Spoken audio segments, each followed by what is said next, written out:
Hi, I'm John Dingwall. I'm here at Bloody Scotland. We've talked to quite a number of best-selling authors, everybody from Lee Child, Joe Nesbo, Val McDermid.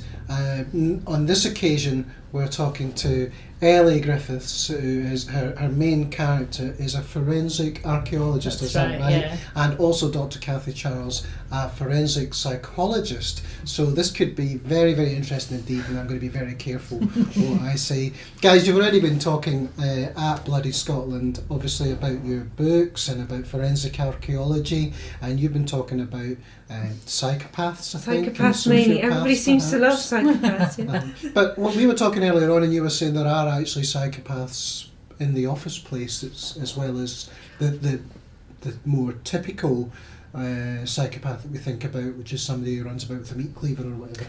Yeah, I think there is this this common idea that the psychopath is some sort of raving murderer, but there are lots of them among us.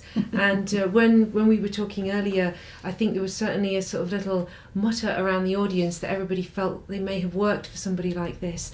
The characteristics of being a psychopath can be really useful in certain kinds of environments. So if you're working in a financial institution, for example, being a psychopath can be quite useful because you can make decisions totally free of emotion, and that can sometimes maximise profits in a way that being soft and sensitive can't. So yes, there are psychopaths among us. They're not all running around with their meat cleavers and burying people in the basement. Can they be everywhere. quite charming? Is that a characteristic, the sort of glib charm? Yeah, they can be very charming. I mean, what I was saying earlier in our talk is that the range of intelligence among psychopaths is the same as the normal population. So you get stupid ones as well.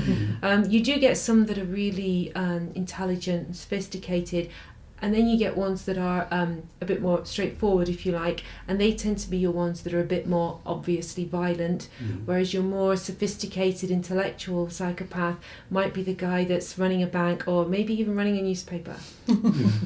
My editor is not a psychopath, but he has one or two subordinates who are.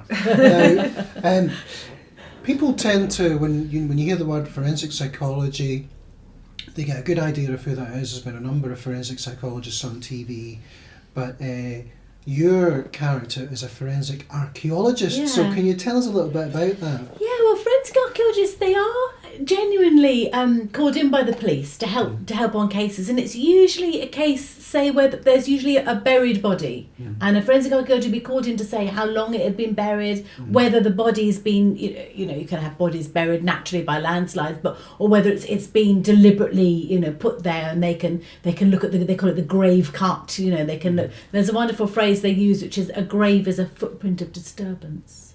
So, so they can tell if the land's been disturbed. And also are often called in on things like, to see whether some bones are human or not. Do you remember the case in, I think it was in Jersey, where there were some bones in a children's home, and the forensic archaeologists would come in to look at those. And so they are real people, and they do really help the police with their cases. But I hope, you always hope this when you write a book, that not many people write about them. And it's great because when you have an archaeologist, you can kind of range across the millennia. You can have Iron Age bones, Bronze Age bones, Roman bones, and you can go right up to the modern times. So, some people say, my books are set in Norfolk, it's as if Norfolk's full of bodies. But, it is. They've just, some of them have been buried for thousands of years. Yeah. And in terms of the research for forensic archaeologists, did you have experience in that field before you started writing, or did you find that you had to go to talk to a few people that maybe had that as a skill set? Well, my husband's an archaeologist, okay. So he's not a forensic archaeologist actually, but he does have friends who are. So I must admit he's been very helpful, and it's was really when he kind of swapped careers, because he had been a lawyer, when he swapped careers to become an archaeologist,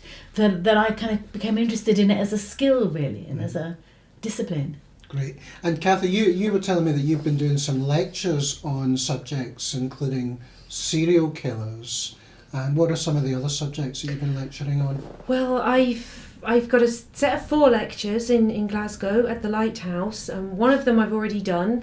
The ones that are left to do, there's one in November, which is on criminal profiling, which is selling quite well at the minute. It's a really great topic, criminal profiling.